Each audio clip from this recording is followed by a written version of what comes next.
clean from below, like the sea itself had fists.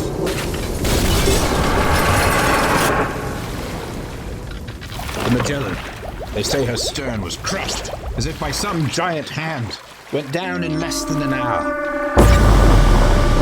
50 men, gone. Whole crews lost, no trace left, but shattered planks and floating wreckage. This is no common beast, a demon of iron and shadow, they say. Some say it's a whale. And the Scotia too, ripped open like a child's toy. A gash in a roll, big enough to drive a carriage through. This is no common beast. A demon of iron and shadows, they say. A monster, born from the depths. Shimmering under the water, like a black steel mountain, like moving under the waves. In the surf. Carved eyes, staring upward. Like it had seen the devil himself. Waters off Japan and the Indian Ocean. It's as if the thing has no master, no purpose, save to spread ruin and fear. Something from the deep. And it doesn't leave survivors. Captain swore he saw something. Some call it a myth, a sailor's tale. But the bodies, the wreckage, they tell another story.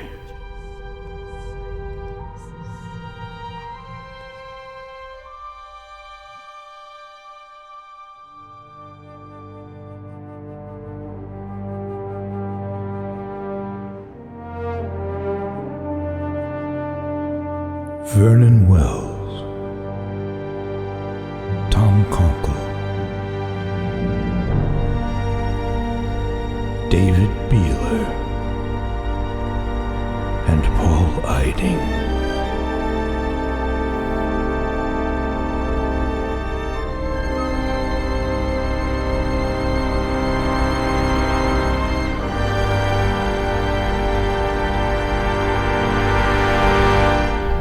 "20,000 leagues under the sea."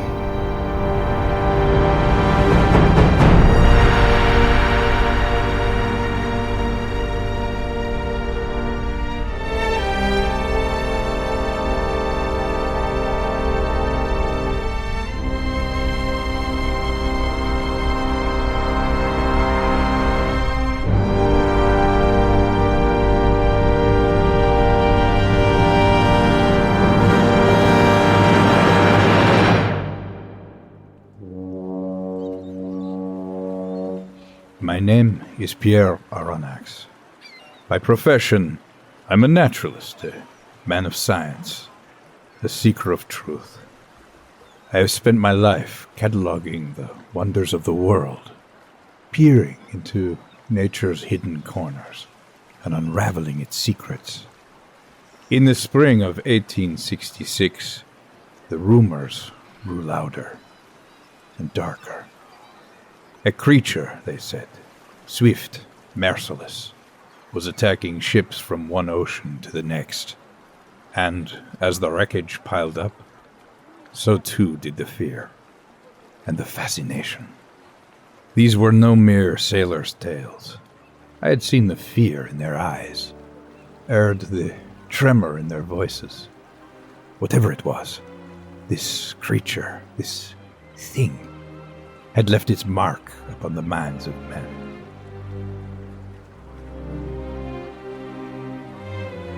And as we sailed deeper into the unknown, I found myself wondering, had we summoned the monster, or was it waiting for us all along?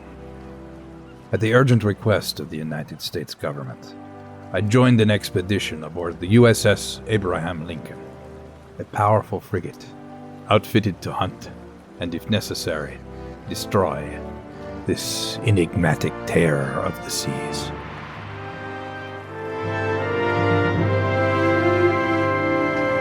And so we sailed, the Abraham Lincoln and I at her bow, into the vast unknown, with two companions by my side. Conseil, my steadfast assistant, loyal as the tide itself, a man of few words, an unwavering trust, and Ned Land, the harpooner, a hunter of the great whales, fierce and fearless, eager to pit his skill against this leviathan from the deep. He called it his duty, but I knew there was something more, a restlessness, a need to prove himself against a force as primal as the ocean itself. And so, we found ourselves called to the sea, to join the American expedition. It was a summons I could not refuse. To stand at the edge of knowledge, to stare into the unknown, how could I resist?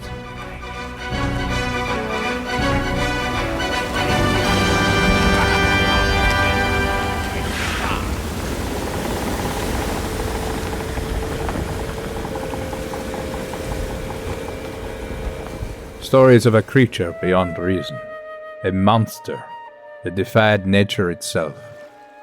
Some said it was a leviathan, a creature of myth, reborn. But I saw it in something more, an enigma, a challenge, and perhaps a warning. A mystery that lay waiting somewhere beyond the edge of human understanding. In the silence of the deep.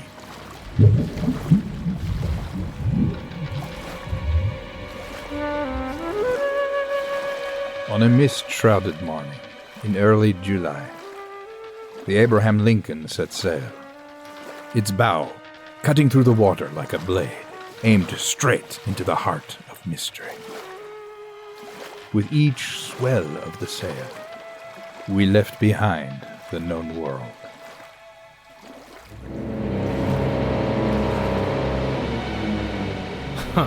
Hunting a sea monster?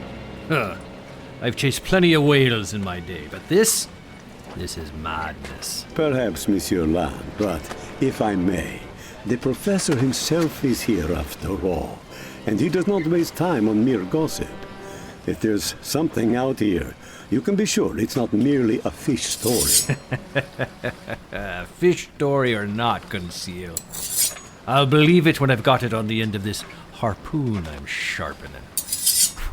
Until then, all this talk of monsters is just wind and waves. As you say, monsieur, but if it is indeed something beyond the ordinary, would it not be worth seeing?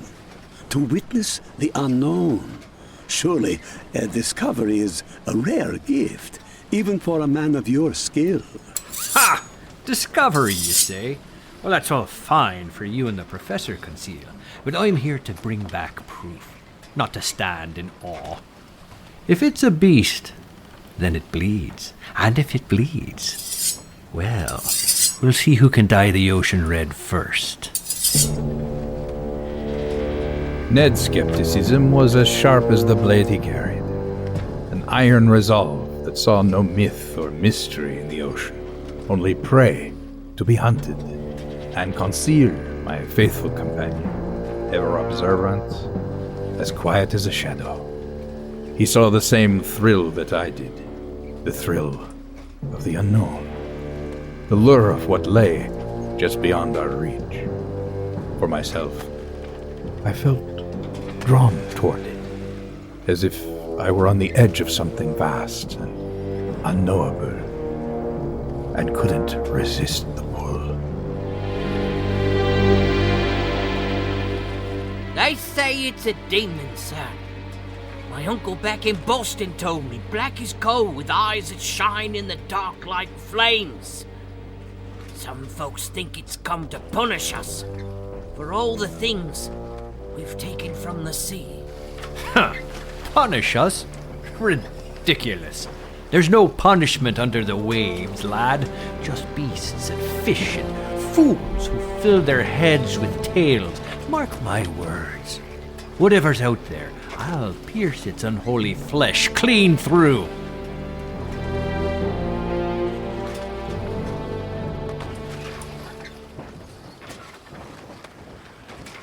And so we sailed deeper into the unknown, each man with his own hopes, fears, and doubts. For Ned Land, it was a hunt, simple, direct, grounded in the hard reality of steel and sinew. For Conseil, it was a rare chance to witness something beyond the ordinary, a glimpse into the mysteries he might never fully understand. And for myself, something darker, something that went beyond science or understanding, as though we were drawn, step by step, toward the edge of the world. Steady as she goes. All hands to your posts. Keep a sharp eye out. If that creature's out there, we'll find it yet. Aye, aye, Captain Farragut.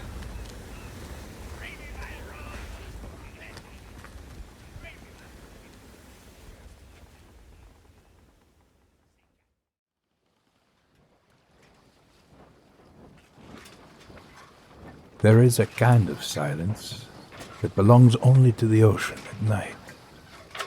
A silence, thick and impenetrable, as if the sea itself is watching. We had been out here for weeks, searching, scanning the horizon, waiting, staring into the depths, hoping to catch a glimpse of the creature that haunted our imaginations. But tonight felt different. A chill settled over the ship, an unspoken tension running through every man on board. You hear that, Professor? Under the water. Like the beat of a drum. I have tracked beasts all my life, but I've never heard anything like that. No, Ned, this is no ordinary sound. It's methodical, not the random churn of the ocean or the groan of a whale. It's as if something enormous, deliberate. As it happens, it's nothing more than a submerged current, a natural phenomenon. Or perhaps it is indeed something beyond the ordinary. Beyond the ordinary seems like an understatement, Conseil. Nature is often mysterious, but this... Boy! Starboard bow! Something's glowing under the water! This isn't just a creature. This is something engineered, alive, but with purpose or intelligence. If it's intelligent, then it's taunting us. Whatever it is, it'll learn the sharp end of my harpoon soon enough. Monsieur Ned, I am quite certain we are the ones being hunted.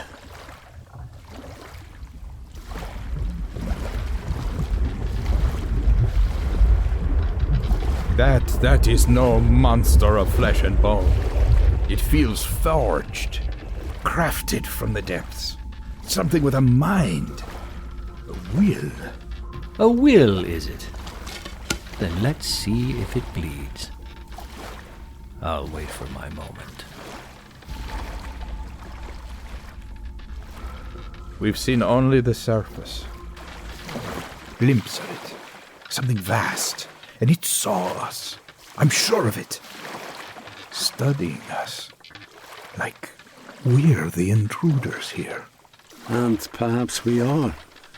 It is possible this thing has been here far longer than any of us. Watching. Waiting.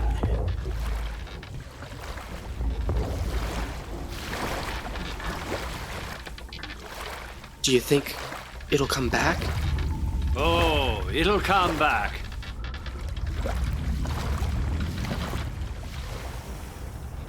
As the echoes of that sound drifted away, we were left in the emptiness of the sea, haunted by what we had glimpsed. There was no more creature, no wild beast. It was a presence, a power forged from sea and darkness. The air was thick with the scent of salt and iron, the promise of violence hanging like a fog.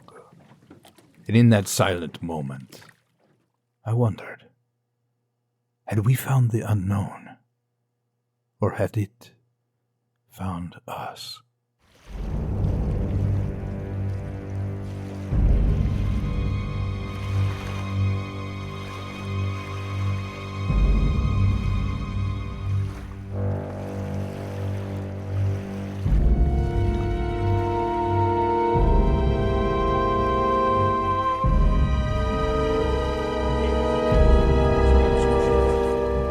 We had lost sight of it, that pulsing light, that creature of iron and shadow. Hours passed as we sailed into the night, the crew on edge, waiting, watching. But as the minutes slipped by, I felt a foolish relief creeping in, as if maybe it had decided to leave us be.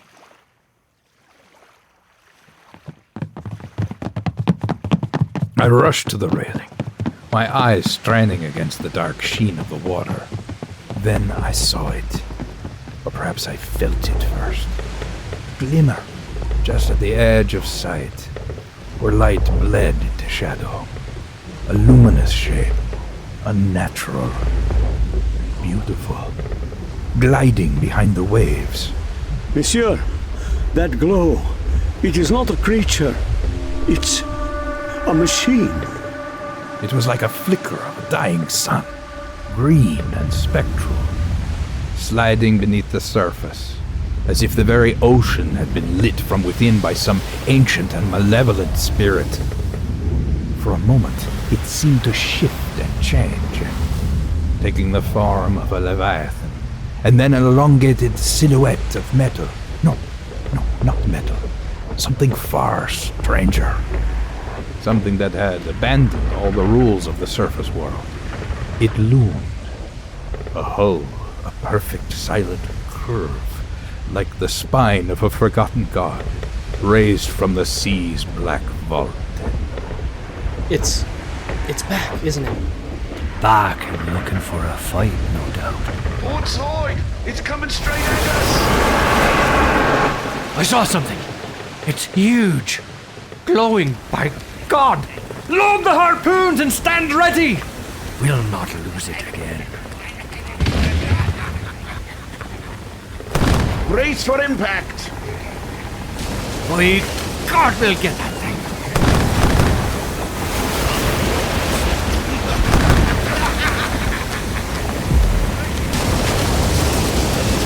There's no sight of it. Where'd he go? There it is! There it is!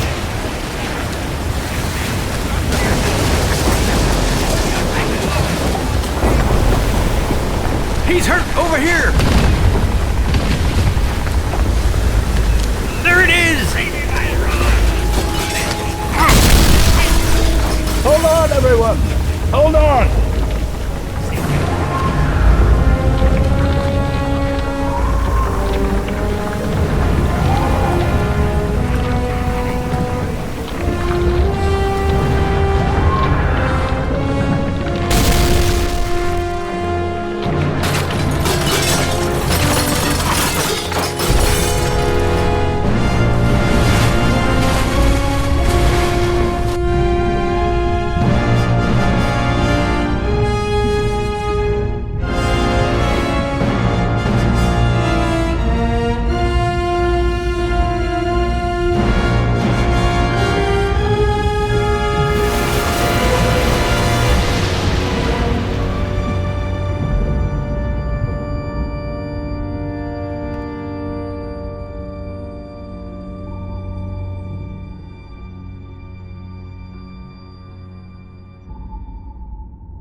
The shock of the cold hit me like 100 knives. My breath torn from my lungs as the ocean swallowed me whole. Ned! Where? Professor. Where? Professor Aronnax. Are you all right? Just hold on to something. I'm here too. Wherever here is, soaked to the bone, but alive.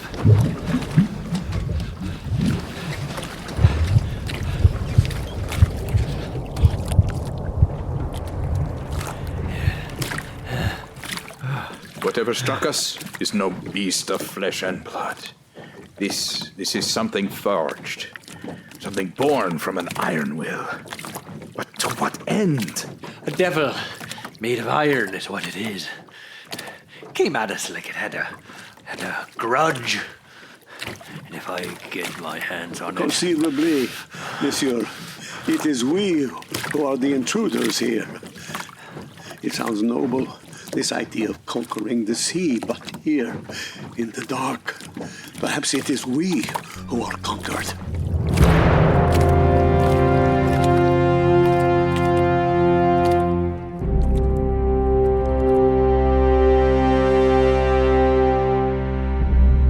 Do you hear that? It's still here, watching us. Let it come closer. If it wants a fight, I'll... Perhaps it's beyond fighting, Monsieur Ned.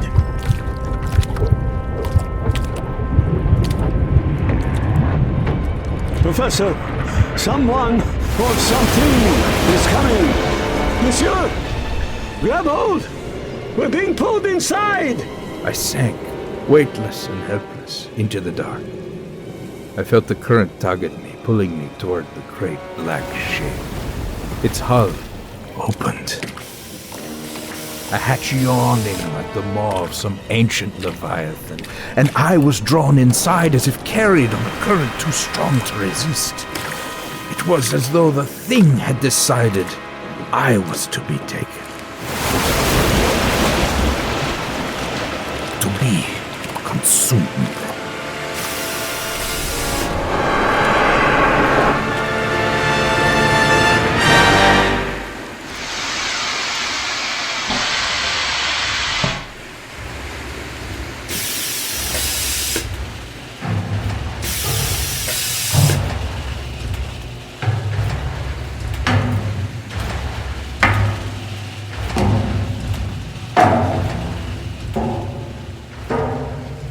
You there, in the water, do not struggle. Who are you? I am the master of this vessel. I am the guardian of an empire beneath the waves, a world where the laws of the surface have no place. You rammed our ship! The surface world? It imagines itself invincible. But down here, in the depths, it is my law that prevails. Professor, where are we being taken? Rest now. Soon you will learn the true nature of my vessel and of the ocean that surrounds you.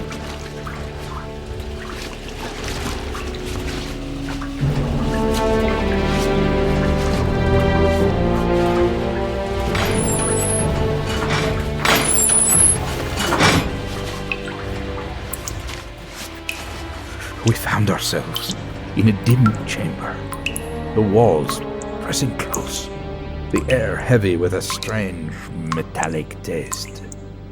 Water dripped somewhere in the distance, each droplet echoing as though it were the very heartbeat of the vessel. I looked at my companions and I saw the same haunted uncertainty in their eyes that I felt in my own heart. There was a faint light up ahead, cold, unnatural glow that seemed to grow brighter as if anticipating our approach. Professor, this place, it feels as if we've left the world behind. We have, Conseil. We're in a kingdom unlike any other. Hidden from human eyes, governed by forces we do not understand. Is this truly discovery? Or are we glimpsing the darkness that lies beneath everything we know? I don't care what he thinks he is, the king of the ocean or some kind of god. We're We're getting out of here, Professor. I'll find a way, I swear it. Escape to where, Monsieur Ned? Look around you, huh? We are miles beneath the surface, adrift in a machine that defies nature itself.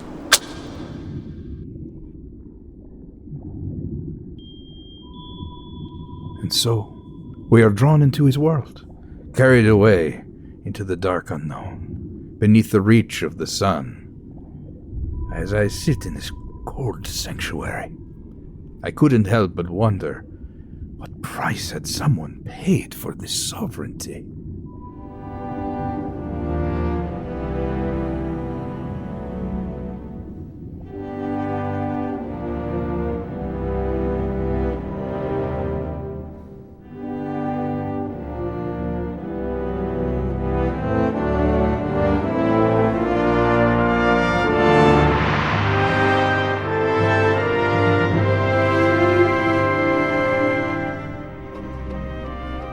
This was no ordinary ship, no simple machine. The walls hummed with life. I could feel the weight of the ocean pressing down, as if it too was watching, waiting.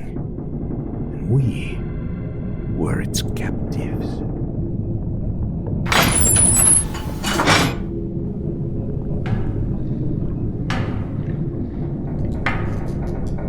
I saw him first, in silhouette, a figure draped in shadows as thick as the ocean's midnight. His back was to me, his stance rigid, hands clasped behind him in a gesture of impossible calm. He stood before the great observation window, that abyssal glass through which the world outside pressed close, endless and indifferent. The room itself seemed to inhale around him, drawing in every flicker of the bioluminescent dark, every muffled beat of the ship's pulse. There was a moment, a heartbeat perhaps, when I thought we were alone with something ancient, an emissary from some sunken past. But then he spoke, and the illusion shattered. Perhaps merely transformed. You pursued what you believed to be a monster, and yet you stand now within its belly. Gentlemen, welcome to the Nautilus, my refuge, my sanctuary, and perhaps, if you can accept it, your salvation. You are the captain of this vessel? The one they call the Terror of the Seas? Terror? Only to those who would poison the ocean with their greed. To the men of warships and empires, I am indeed a terror. But here, in this watery expanse, I am simply a man who has cast aside the follies of the surface world. I am Nemo, a name that means no one. But this vessel, this marvel of engineering, it defies all we know. To live beneath the sea, to reject the surface, this is beyond the reach of any ordinary man. An ordinary man is bound by his limitations, Professor. But I am free.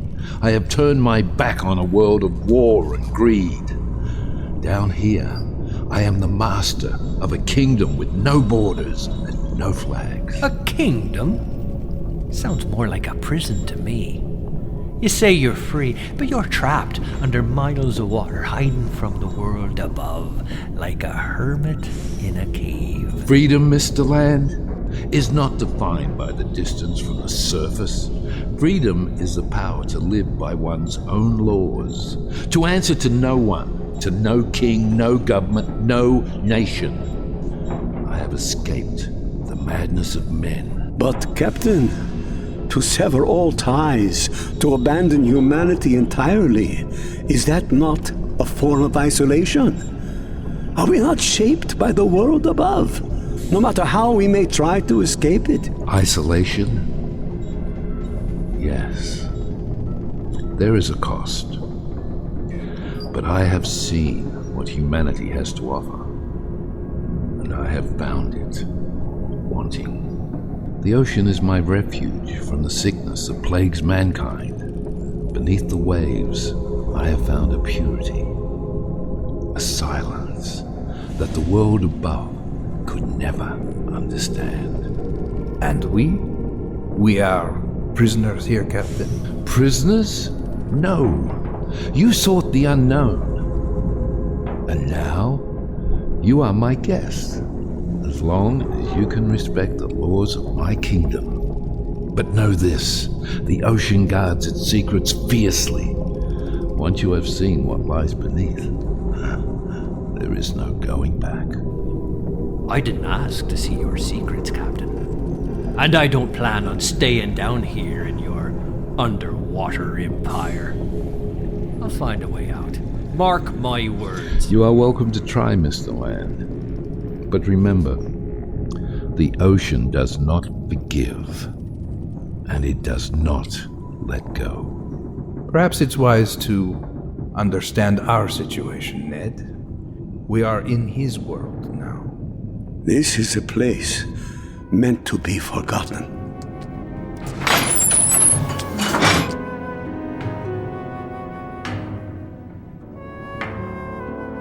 And so we remained, adrift in this iron leviathan, captives of Captain Nemo, though even now I hesitate to call him by that name, as if naming him might tether him to the world of ordinary men. He had turned his back on all that we knew, and forged a kingdom in the darkness.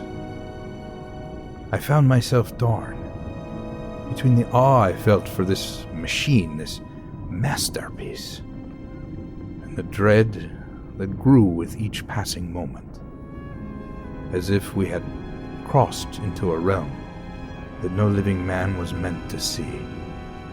We found ourselves in the grip of a force that answered to no law of man or nature. We had crossed a threshold into a place where we learned, soon enough, that not all darkness lies beneath the sea.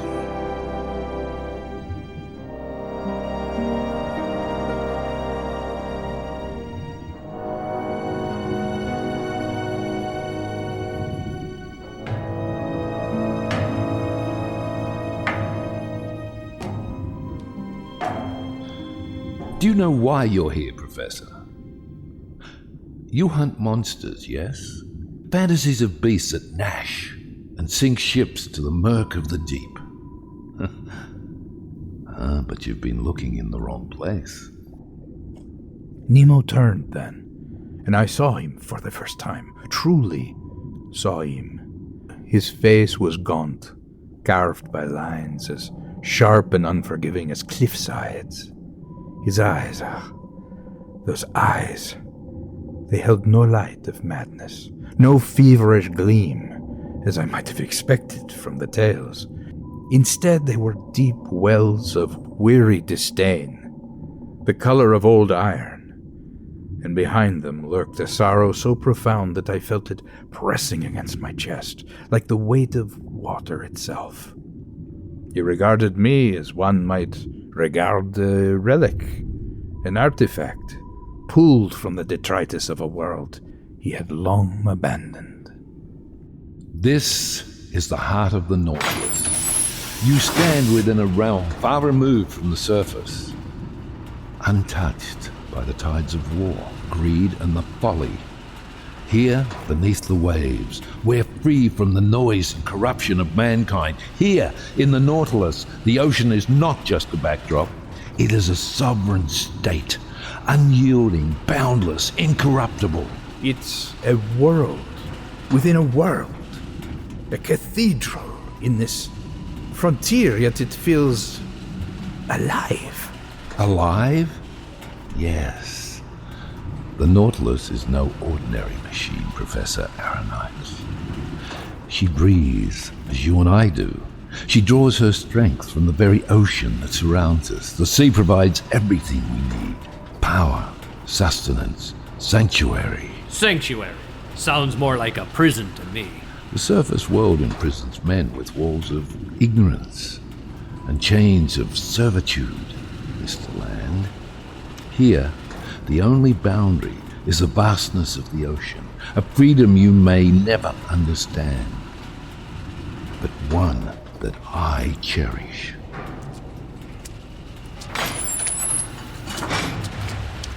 You speak of the sea as a frontier, Professor, a last realm for men to conquer, to plunder, to bend to their will.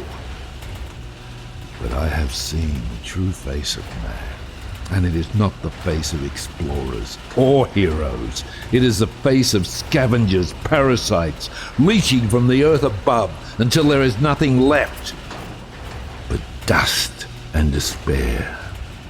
You hunt monsters, but you are blind to the greatest monster of all. Looks to me like you've been down here too long, Captain. Look around you, gentlemen. Every rivet, every seam in this vessel was crafted with purpose, with defiance. The world above would not allow a man like me to live freely. So I chose to live where they cannot follow, beneath the sea. I am my own nation. To reject the world above so completely, does it not leave one, isolated? Isn't there a part of you that longs for human company? There was a time, perhaps, but the world above has shown me what it truly values. Power, greed, a hunger to conquer, to control. I have no desire to share in those indulgences. My companions now are the creatures of the sea, the sunless deep, and the freedom to live as I choose. Every coral, every anemone clings to life down here, not out of choice, but because they have no other option. Is this the freedom you speak of, Captain? Gentlemen, the ocean has given me more than sanctuary. I have treasures here that no kingdom on land could ever lay claim to. Riches beyond any monarch's imagining. Astonishing.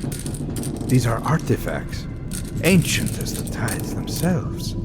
The ocean's lost fortunes gathered here, untouched. Monsieur, Captain, but why collect this submerged history, huh? Now, I thought you said you didn't like the way we hoard things up above, good Captain. A lot of gold and gems you can't spend here, eh? They belong to the sea, and to the sovereignty of the Nautilus. Yeah, right. It's remarkable. You have created an existence untouched by man's cruelty. A self-imposed exile. A rejection of a world that has rejected me again and again. Down here, I have found a purity that the surface world has lost. Here I answer to no one but the ocean. Sounds noble, Captain. But all this talk of purity and freedom, it's still just talk. You've just traded one cage for another. But unlike you, Mr. Land, I have chosen my fate. The Nautilus answers to no flag, no nation. Here, I am beyond the reach of their wars, their lies, their hypocrisies. I answer to no man's law, only to the tides.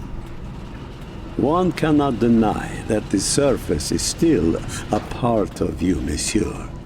Perhaps, Monsieur Conseil. Perhaps.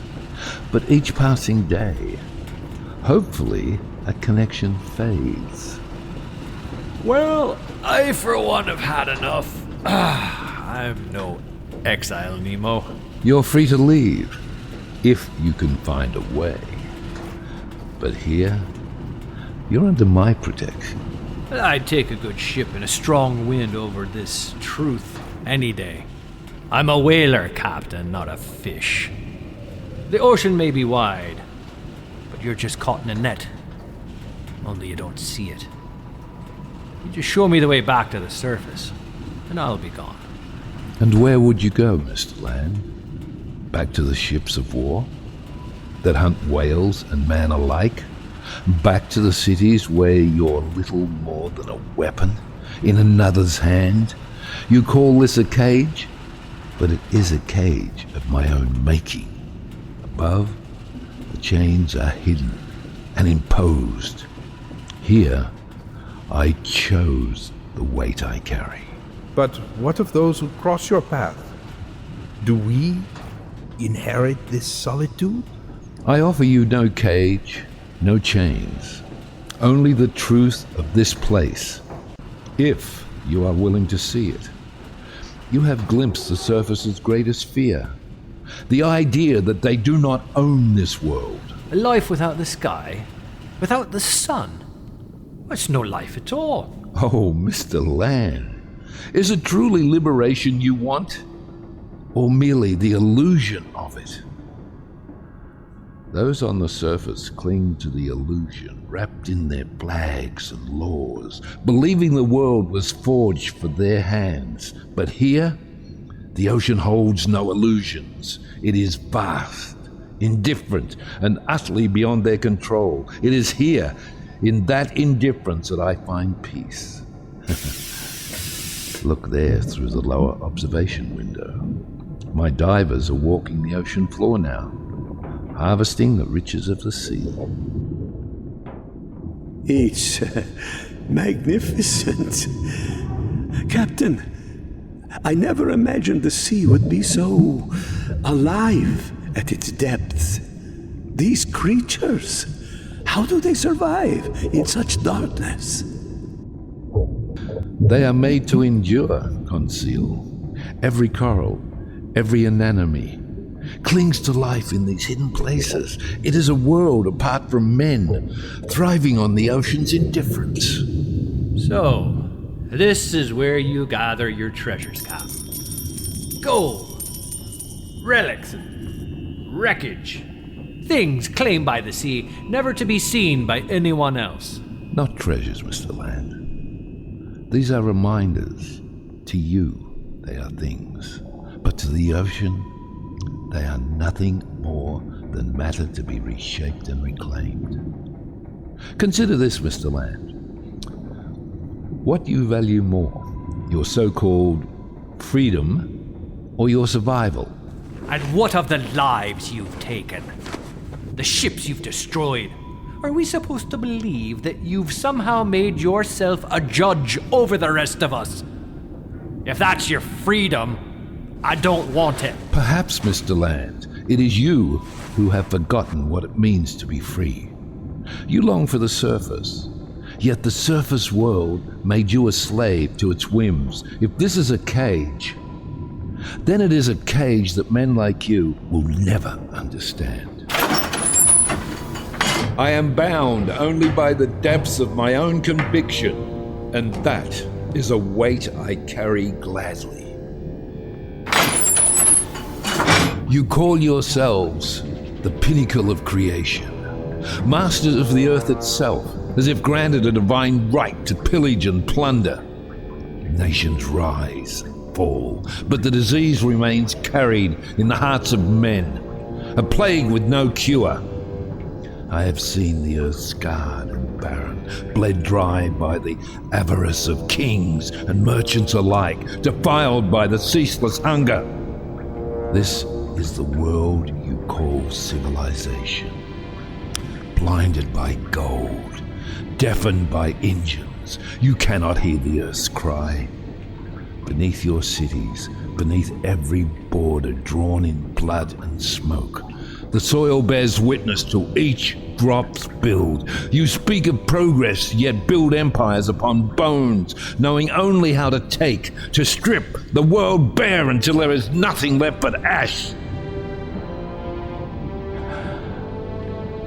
And when the last drop of life has been wrung from the land, you will turn to the sea, as you have every corner of this world, seeing it only as a resource to exploit. When your greed and wars leave you gasping for salvation, I shall let the world above wither, the waves closing upon its ruins like a shroud. For I have seen the truth. Mankind does not deserve the world it has inherited.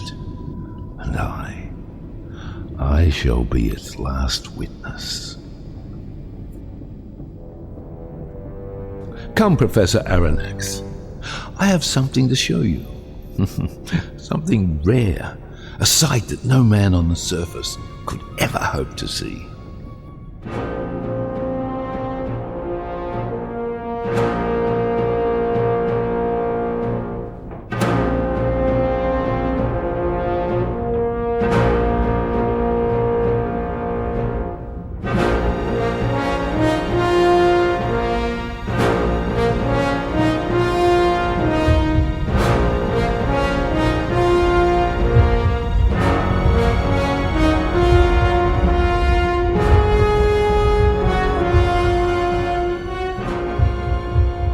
And so, we again found ourselves, floating in a kingdom of shadows and silence, captives to a man who had made the sea his own domain, a man who wore his isolation like armor, and his freedom like a wound.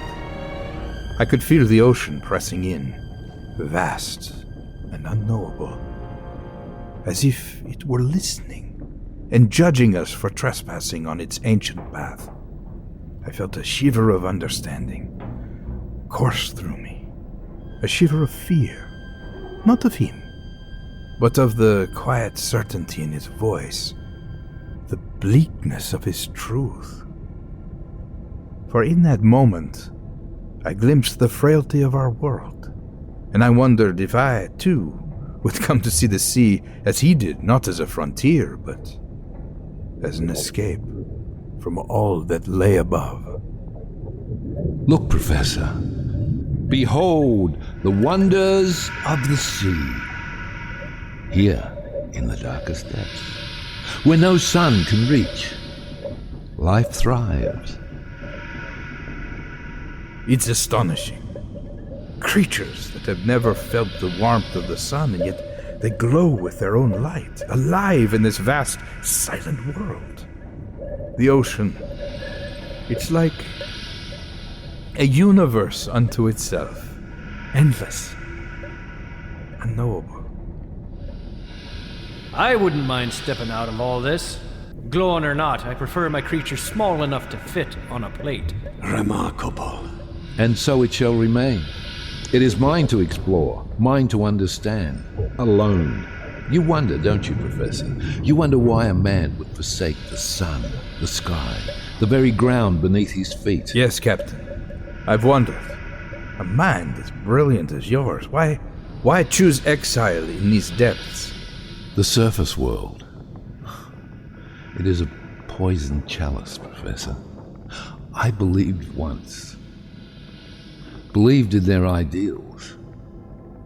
Until I saw what lay beneath. You were betrayed?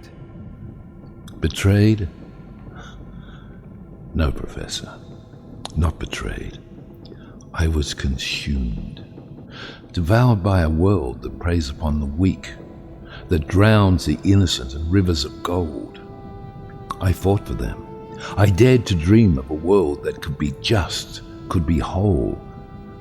And they crushed that dream beneath their boots.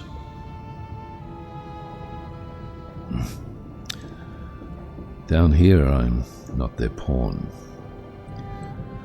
There are some things too vast even for the sea to swallow. And a man can drown in memories as surely as he can drown in water.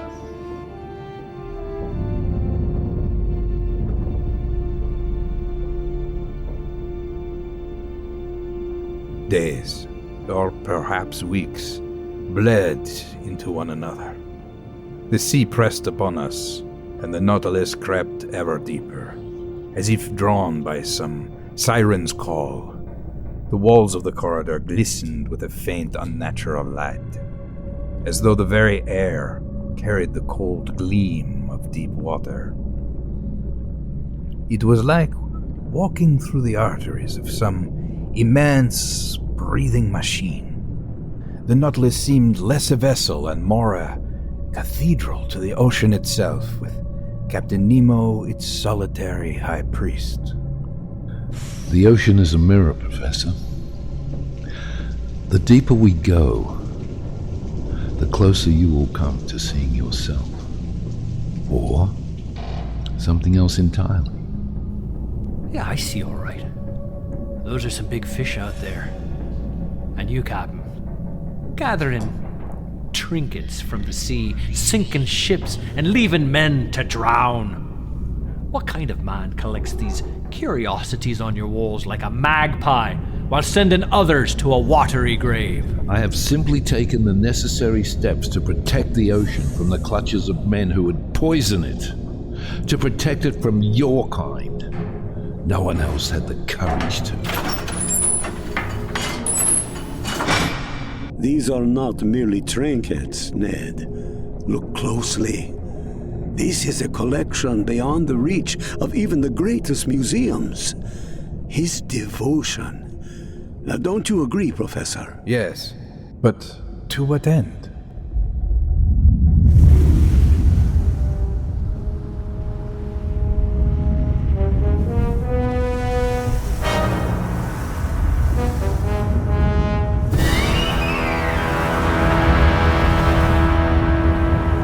We are approaching the forest of Crespo, Professor. A place where man has never set foot, nor the light of the sun ever pierced. Here, the sea becomes a realm of living shadows, a garden of strange forms that grow from the bones of the earth itself. You shall witness a landscape that belongs not to the world above, but the ocean's most secret places, and perhaps then you will understand what it is to truly dwell within Neptune's hold.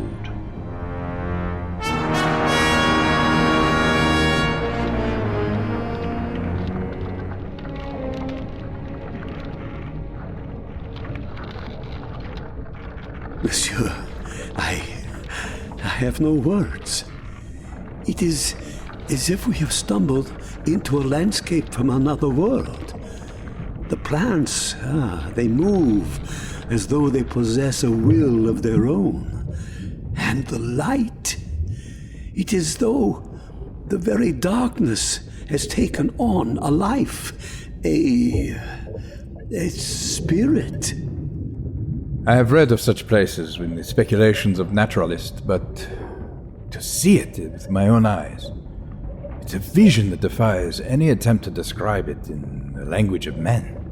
It is a primordial beauty here, a sense that this place has existed unchanged for millennia. Oh, it's beautiful. I'll give you that. But what use is beauty down here where no one can see it? And that is precisely why it endures, Mr. Land. Up there in the world of men, beauty is fleeting, trampled by the march of progress, sacrificed to the demands of industry and war. But here the garden remains eternal. You might call it a garden, Captain, but it's a garden no man was ever meant to walk in. There was a time when I believed such beauty could be preserved. Then I thought, the world above could be redeemed. That is why I fight, so that some small part of this earth may remain beyond the reach of ruin. You have turned your back on mankind. Is that your only peace? I have made my peace with the ocean, and in return it has given me its secrets. It is the only ally I need. No man, no matter how wise, can fully escape the world. Even here, you speak of it, as if it haunts you. Even here, there is no true escape. I do not wish for your sympathy, nor do I seek your understanding. I only wish that you see what I have seen. I gazed out at that alien landscape. I could not help but feel that we were sinking deeper, not only into the abyss of the ocean, but into Captain Nemo's soul.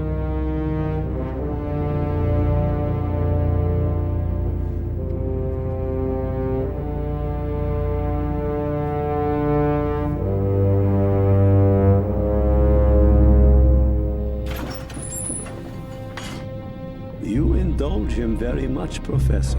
What do you mean, Conseil? I am a scientist. You have known me too many years to be surprised by my inquisitive nature. I have followed you into the depths, Professor. But do you not see? Huh? We are not studying the sea. We are being consumed by it. Consumed, my faithful friend? Nonsense. You accompany me for the privilege of discovery. Do I? Yes. How many men are chosen to see what we have seen? Chosen? Or simply unable to turn away? Eh?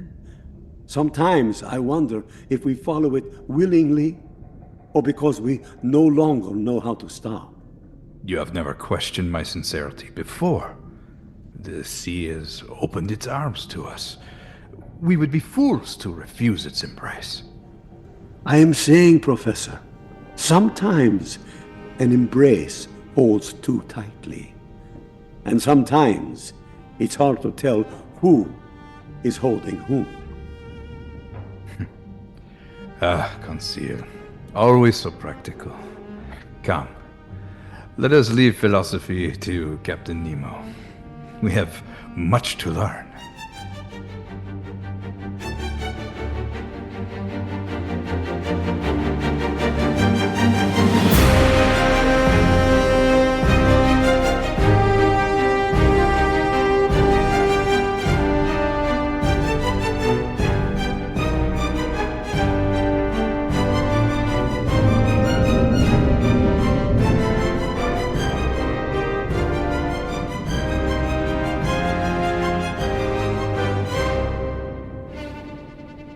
There was a chill in the air, a weight that seemed to press down upon us as the Nautilus drove farther south, deeper into the frozen heart of the world. Captain Nemo's obsession had led us through familiar seas and the strange eternal silence below, and now to a place few men have ever dared to reach. We were bound for the South Pole, a desolate frontier, and for what purpose, only he knew. Gentlemen, understand this. We are voyaging to a place where no flag flies, where no nation claims dominion. The South Pole, a world untouched by human hands, pure in its autonomy, free from the chains of civilization. It's nothing but ice and death! You're taking us straight into it! Only a madman sails into a frozen graveyard just to see what's there! Down here, Mr. Land, I answer to no one, and neither do you. If that's the case, let's get to the surface, now!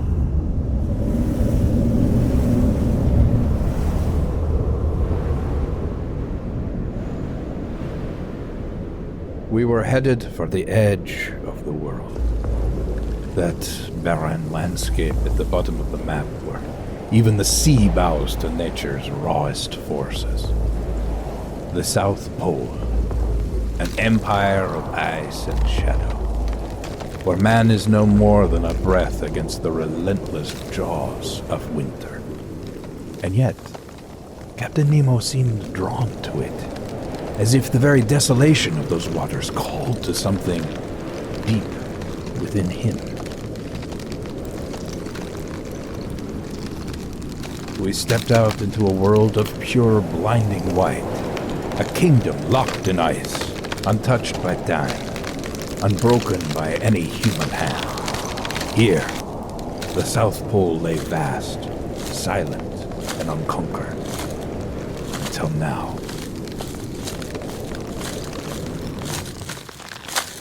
Gentlemen, today we make history. This land, cold and desolate as it may be, shall bear the mark of the Nautilus, a symbol of defiance, where no nation, no empire holds sway. You plant a flag here, Captain? What can a man own what even the earth barely clings to? It is neither comfort nor conquest, Conseil. It is a testament. As the flag fluttered against the indifferent sky, I saw Nemo here on the edge of the earth, carving out a kingdom in silence. A land as impenetrable as the void he called home. You speak as if the ocean has made us its kings, Professor.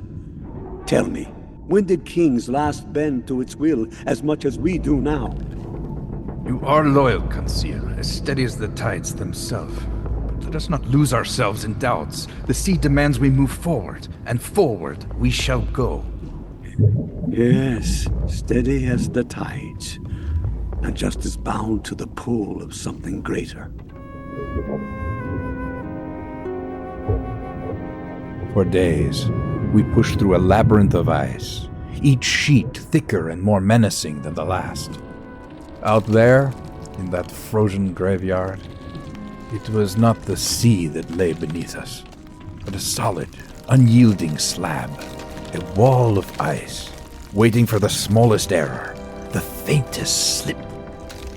It was as if we were trespassers in a kingdom that had never known warmth, where even the sun's light was a pale, dying thing. Why had Nemo brought us here? What did he hope to find in these frozen wastes? Perhaps to him, the South Pole was the ultimate refuge, a place so distant, so untouched by human hands, that it could serve as a final sanctuary for the world above. Or perhaps it was simply another test, a challenge, to defy the very boundaries of the Earth itself. To him, every risk, every shudder of the hull against the crushing ice was an act of defiance, a reminder that he lived beyond the reach of any law or limit known to man.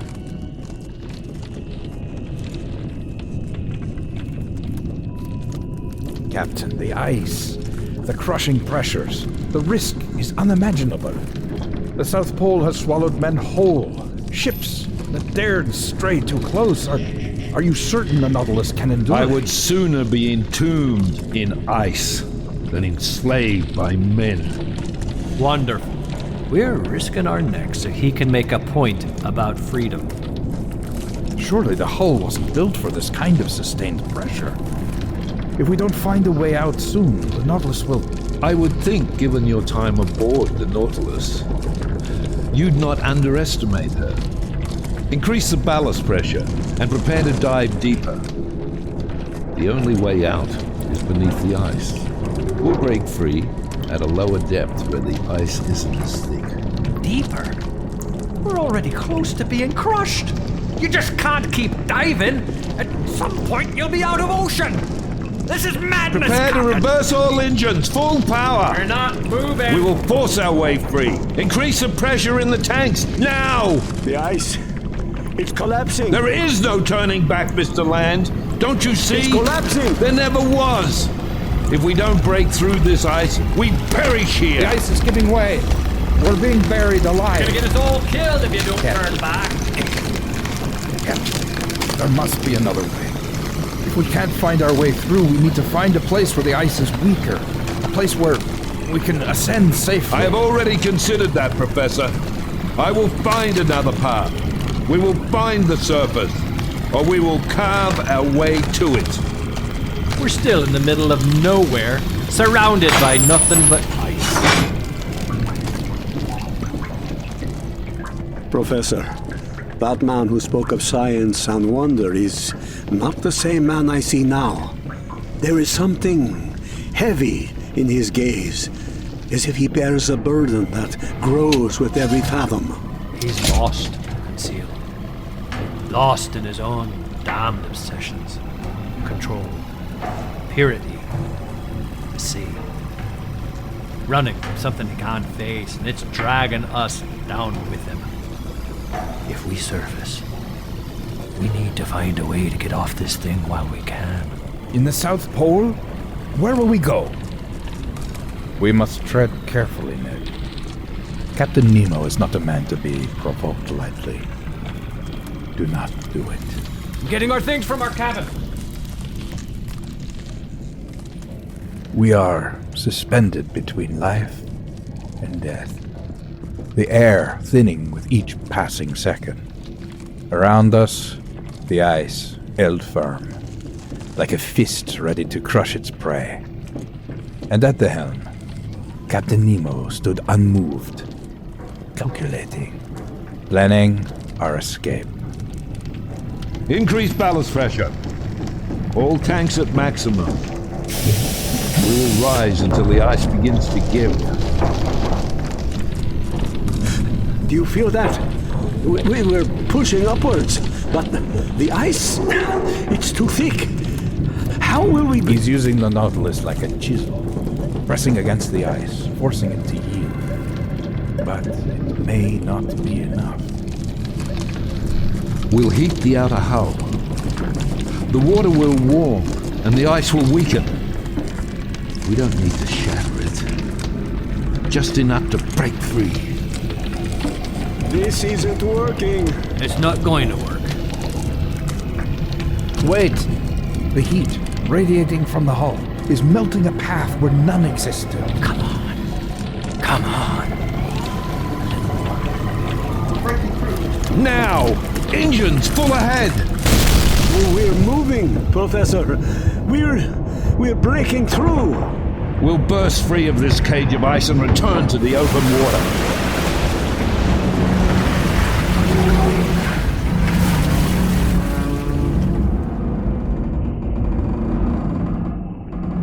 In an instant, we were free. The icy tendrils releasing us back into the dark waters. Above, the broken shards of ice floated like ghosts, lingering in the depths. Around us, the ocean stretched, vast and endless, welcoming us back from the brink.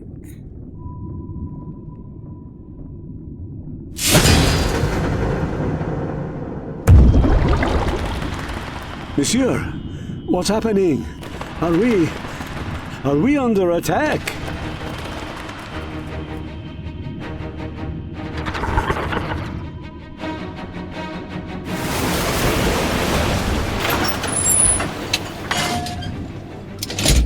To the observation lounge, quickly.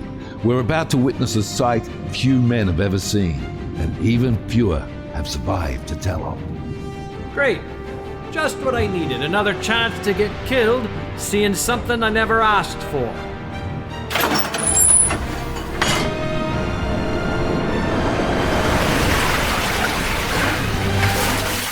But what is that, Captain? That light? It is a giant squid, the Kraken of legend. Are you mad, man? That thing could crush the ship like an eggshell.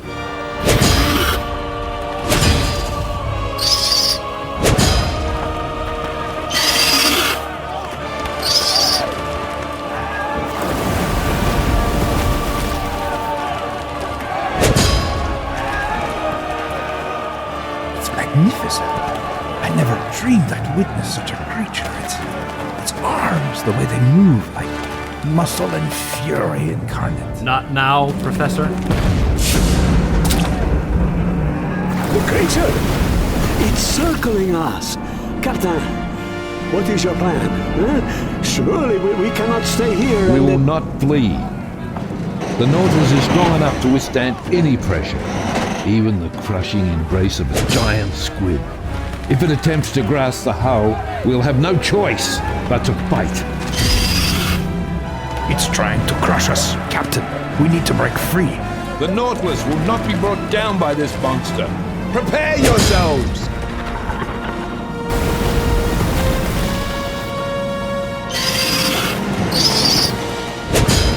Damn it, man! If we don't get out of here, that thing's gonna tear this ship apart!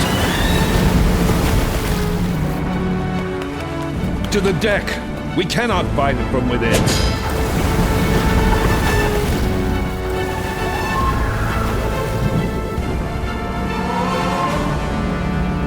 To the arms room! Prepare the electric shocks along the hull. Activate the electric shocks. We will not be dragged down by any beast. Arm yourselves, if you wish to survive. Let's not let them go, the shots. They're only making it angrier.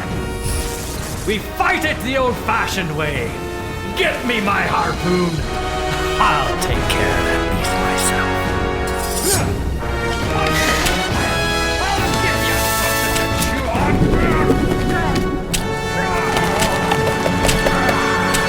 Gotcha, you brute! I'll carve you into fish bait.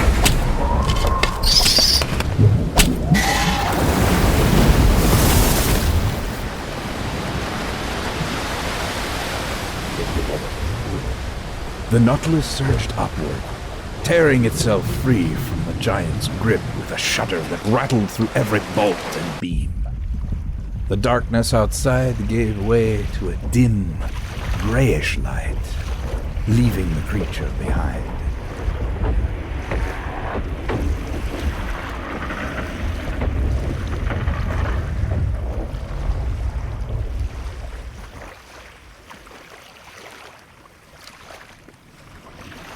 Mon Dieu, it is gone.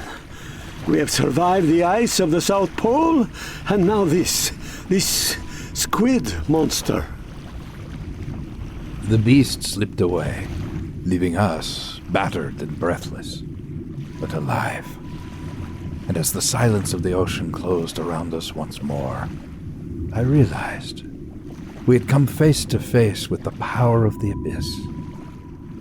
We were strangers here, trespassers in a world that had no need for men, and no mercy for them either. In the aftermath of that monstrous struggle, the very air of the Nautilus felt heavier. The men moved as though under some spell, their faces pale. The attack had left scars, not only on the hull, but on every soul aboard. And Nemo, he stood apart, shoulders heavy, eyes dark, with something that seemed almost hollow. Tend to the wounded of the crew. Even the ocean turns against its own in the end.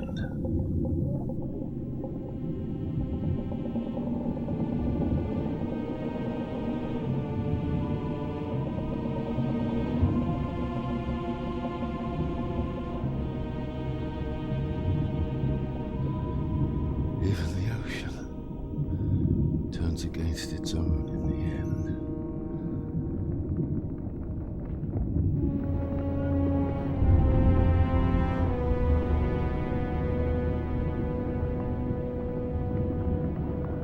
My guess. Thank you for fending off the attack. We are, I suppose, all mere guests in the ocean realm.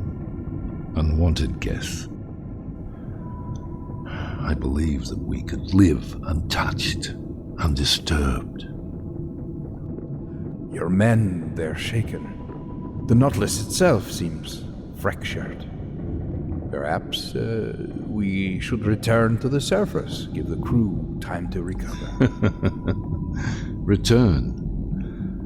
To the surface? To the ice? We're all supposed to keep drifting along, getting chewed up by whatever lurks in the dark, while you keep chasing what? Exactly. I have pursued this path for too long. To turn back now, Mr. Land, even if the depths cannot wash away the past, the sea will cleanse me. Some things stay with us, even in the darkest depths, Captain. Some shadows linger. Perhaps, Professor. Perhaps.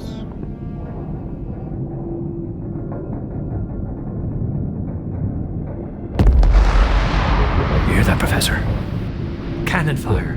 They're trying to blow us out of the water. There's a warship out there, and it's hunting us. I would wager they've been following us for some time. A vessel that large found us at last.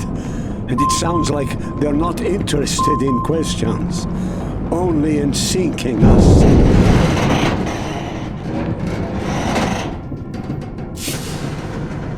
The sound was unmistakable. Cannons pounding through the depths, echoing with a relentless fury.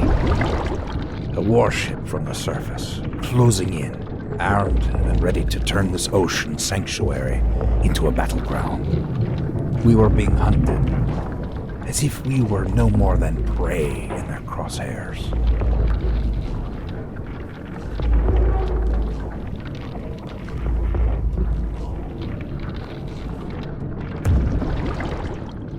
So, they've come for us at last.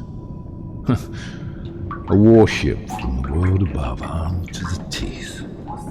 Trying to drag us back into their nightmare? Yeah, and given what you've been doing, if they catch us, we're as good as dead. They'll fire until there's nothing left of us. Let them come, Mr. Land. The strength of our weapon lies not in the cannons or guns, but in something far deeper. Purpose. Today, we teach them that the ocean is no one's to command. Oh, sure, Captain. Let them come. I'm sure they'll be terrified of us, especially since they've got cannons. And we're, what? Armed with your strong opinion of them? Their cannon are nothing. I've destroyed so many of them before. The sea is my ally. Full speed, now! I hope the sea can aim better than their gunners. I will have justice.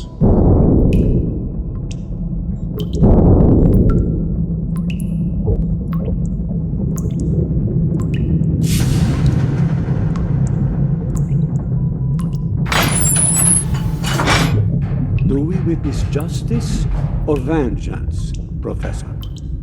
You taught me to see the world with wonder, but now I see the cost of it. We are not explorers anymore. We are prisoners of our own ambition. They've been told to destroy a threat, one they don't understand. Professor, listen to yourself. You call this justified? What has that ship done but defend itself against a predator it cannot understand? Defend itself, Conseil. It is no innocent. That warship represents everything Nemo has fled. The greed, the power, the destruction of the surface world. He is fighting for his freedom. And what are those men aboard, Professor? Are they nothing? Their lives mean as little to you as they do to Captain Nemo. You speak as if you've forgotten who you are. You are not him. I have forgotten nothing. I've seen enough of the surface to know its corruption runs deep. Perhaps Nemo's methods are severe, but the world above made him what he is. I do begin to wonder if perhaps, as you are so fond of saying, Conseil, they leave him no choice. Choice? Is that what you call this? You could have spared them. Could still, but instead, he drowns them in the name of vengeance that can never be satisfied. Tell me, Professor, when did you stop seeing the man and start seeing only his cause? Captain Nemo forces us to see what the surface blinds us to. So much war, destroying nature. The world above deserves his defiance. This path we are taking, it will only bring more violence, more death.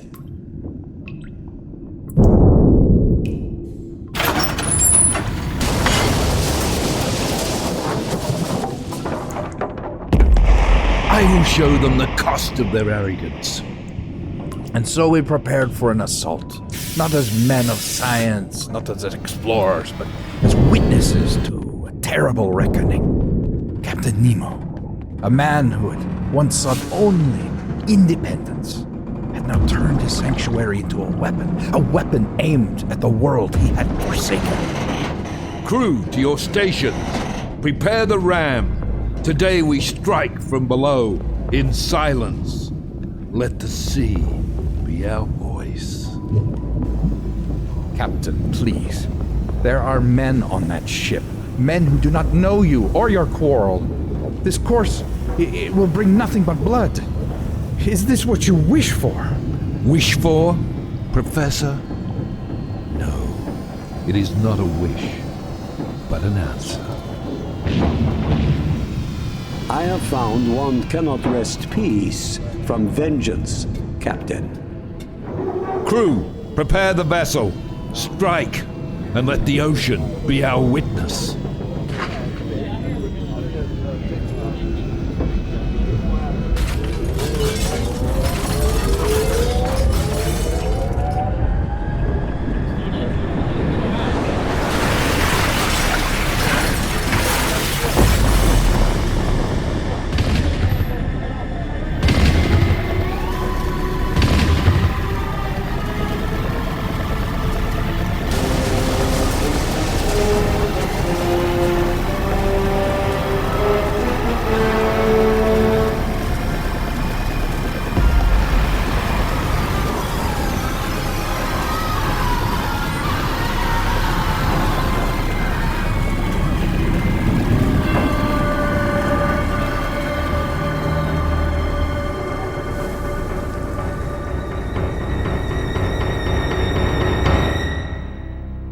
And then, silence. A silence so vast, so complete, it swallowed everything. The cries of the men we killed vanished, claimed by the depths. And in that silence, a darker truth took hold. We had become the very thing he once sought to escape. More blood sinking into the depths. Satisfied, Captain? You've given them your answer. But tell me, what did it gain you? Murderer! The sea takes all things in the end. It swallows them whole and leaves only silence. I think we too have been taken by the ocean, lost in your vengeance and the silence after, with no shore in sight. We had drifted into the deeper waters of Norway, where even the light of the surface was but a distant memory. And Captain Nemo, he seemed as though he too were drawn into some unseen depth, his eyes fixed on the darkness outside with a look I could only describe as surrender. A warship. Dozens of men sent to the bottom without a second thought. You've done it all before, but this time we're with you. Tell me, Captain, what does that make us? It makes us what I always was to them, Mr. Land. Shadows beneath their world. A reminder of the things they would rather forget. There are currents here. Currents that lead only to oblivion. The ocean may have given you safe harbor, but clearly not peace. I suppose there is no peace for men like me. I see that now. Turn back. Surface. Don't let us drift into oblivion. Please, let us live. There is no surfacing for me, Professor. I have chosen my course. The sea has claimed me, and it will claim us all in time.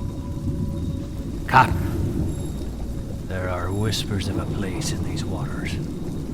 A place where the sea itself swallows all. The fishermen of Norway call it the maelstrom, a whirlpool that drags everything into its depths.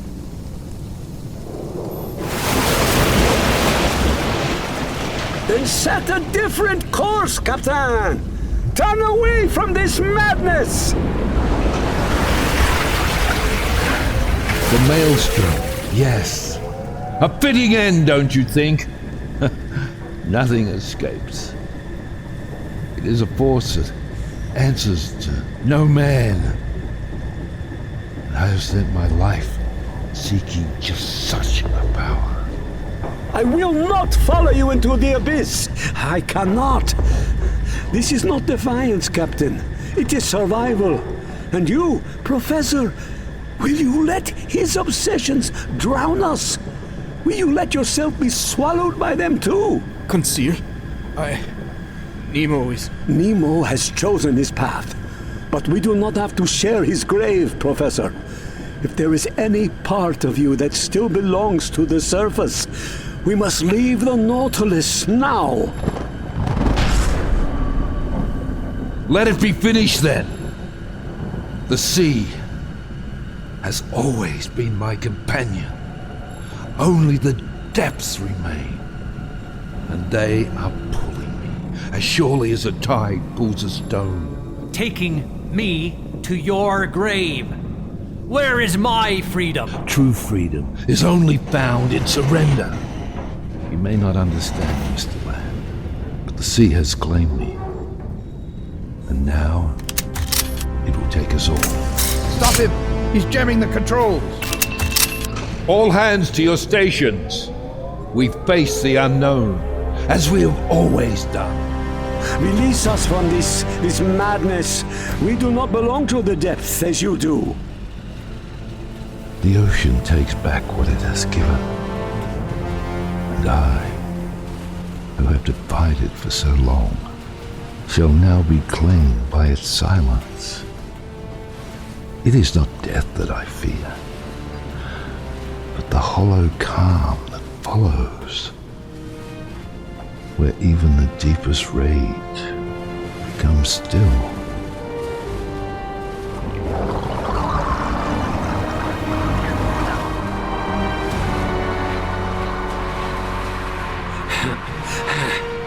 Captain, if you have any shred of mercy left, let us go. Take the skiff. Find your way to the surface if the ocean will allow it. Come on, both of you. To the skiff! Quickly! If we're lucky, the current will throw us clear!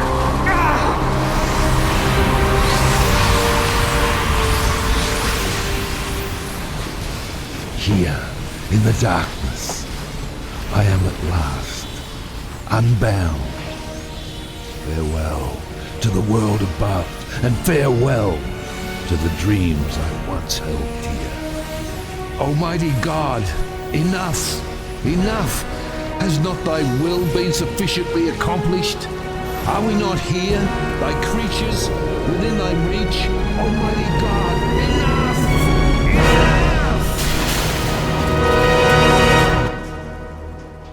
Enough!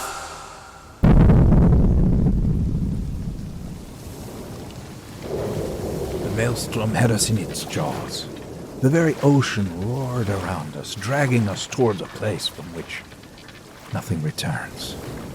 We clung to anything solid, knowing that one misstep, one lapse, we would be lost to the void below. For a long moment, we were adrift in a profound quiet. Only the sound of our labored breathing filled the space. And then we were free. The darkness, it was all around me, heavy and cold, pressing in.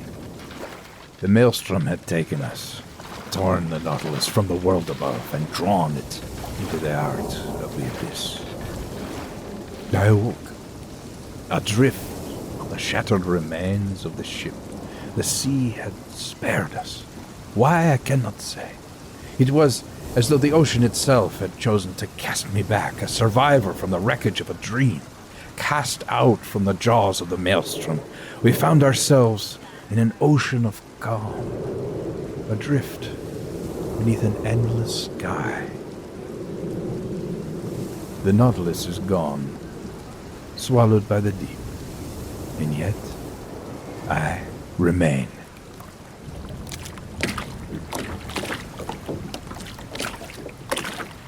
I clung to the remnants of the Nautilus, lashed to a splintered fragment of its ornate wood interior. I could feel the weight of the ocean still upon me, a cold reminder of the force that had dragged us into the depths and spat me out again. Perhaps it was mere chance, or a cruel mercy.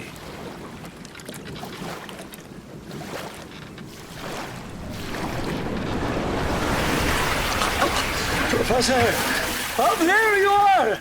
Grab hold of this piece of wood paneling, Conseil. Here! He truly belongs to the sea now. Ned! There's Ned! His crew. Gone. What did it gain him? He was a man who defied the world, who sought emancipation in a place no one else could follow.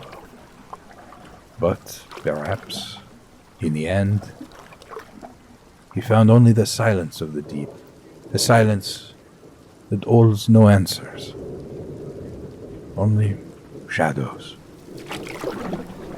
Hold on, we've got you. Don't try to move. You're safe now. Safe. I heard the word. It seemed as distant as the world I had left behind. The maelstrom, the Nautilus, Captain Nemo. All seemed like the fragments of some fevered dream. And yet, they were real. I had survived, but not by my own strength. I was adrift, at the mercy of the sea. And it had chosen to spare me.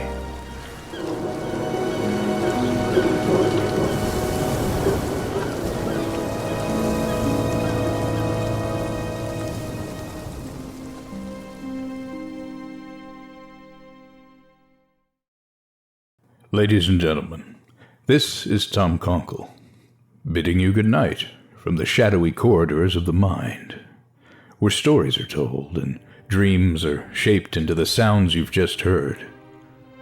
Tonight's production has been a humble offering from the Mindstream Radio Reborn podcast. Our attempts to bring you the extraordinary, the macabre, the moving, and the marvelous. But of course, no such endeavor is truly the work of one man. For tonight's voyage into the theater of the mind, I owe my deepest thanks to my dear and talented friends. Vernon Wells as Captain Nemo, David Beeler as Ned, Paul Eiding as Conseil, Curtis Bedford, Pete Lutz, Larry Groby, Jack Ward, and my own son, Sean Conkle, as the various voices that have lent life to the characters that moved and breathed within this little world we built together. The writing adaptation, the music, the editing, and the direction, such as it is, are mine. A pleasure as ever to weave this tale of 20,000 Leagues Under the Sea by Jules Verne. But the magic is yours, dear listeners. You make these stories live simply by hearing them. And so, until next time, we leave you here, between the roll of the ocean, the fading echoes, and the whisper of dreams yet untold. I remain, as always, your obedient servant, Tom Conkle. Good night.